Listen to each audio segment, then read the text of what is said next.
Well, President-elect Trump says he's planning to declare a national emergency and use the military to deport undocumented immigrants.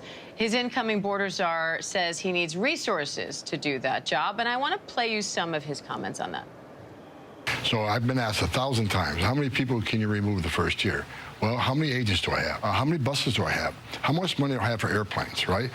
Can DOD assist? Because DOD can take off our plate. So there's a lot of what ifs. Now, some experts say mass deportations could cost $88 billion a year. So, Congresswoman, is there a limit on how much spending you would be willing to authorize for that? Well, what I would ask is how many millions of dollars has it cost the American taxpayers to provide care, to provide housing, shelter, transportation to the millions of illegal immigrants who've come into our country through the Biden-Harris reckless open border policy. Let's focus on the millions of tax dollars that have been spent on these illegal immigrants.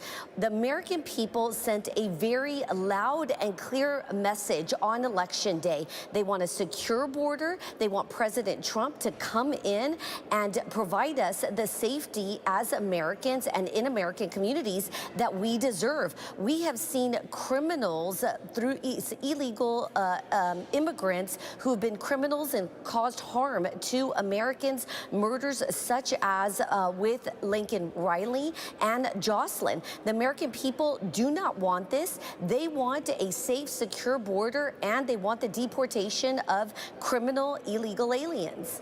So is there a limit to how much you're willing to spend, or do you think Congress should spend whatever it takes, a blank check, to get this done?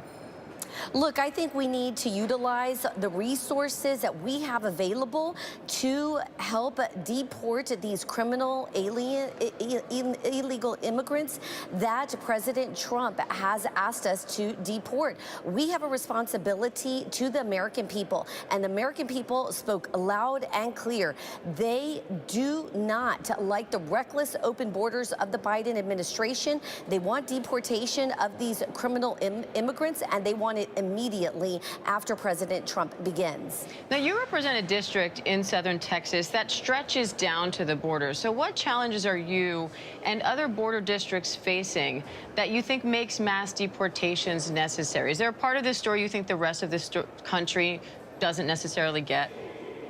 Well, it has caused immense pressure and chaos in communities such as mine down in deep South Texas.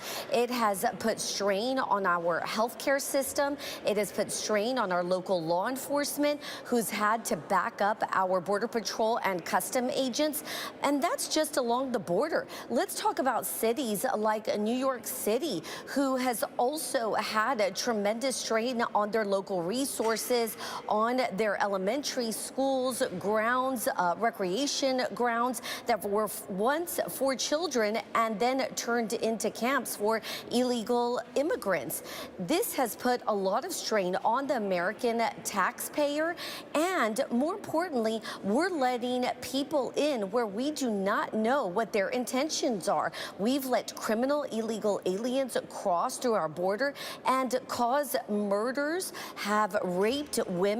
We see this with Lincoln Riley. We've seen this with Jocelyn in Texas. And the American people say, not in my name. No more. We will not stand for the reckless open border policy of the Biden administration.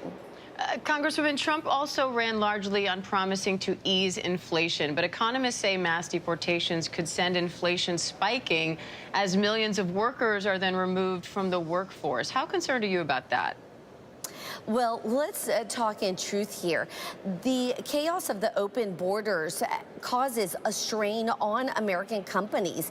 When American companies come to communities like mine on the border, they want safety, they want security, and that is how they grow and how they choose where they are going to put their organization. When we have illegal crossings on our border. Again, that puts strain on our communities, and companies do not want to go to communities that are strained by the illegal immigrant influx. So by protecting our borders, by having safe immigration, legal immigration, that allows companies to prosper, and that secures our economy, that secures jobs and salaries. All right, Republican Congresswoman Monica De La Cruz of Texas, we appreciate your time today. Thank you.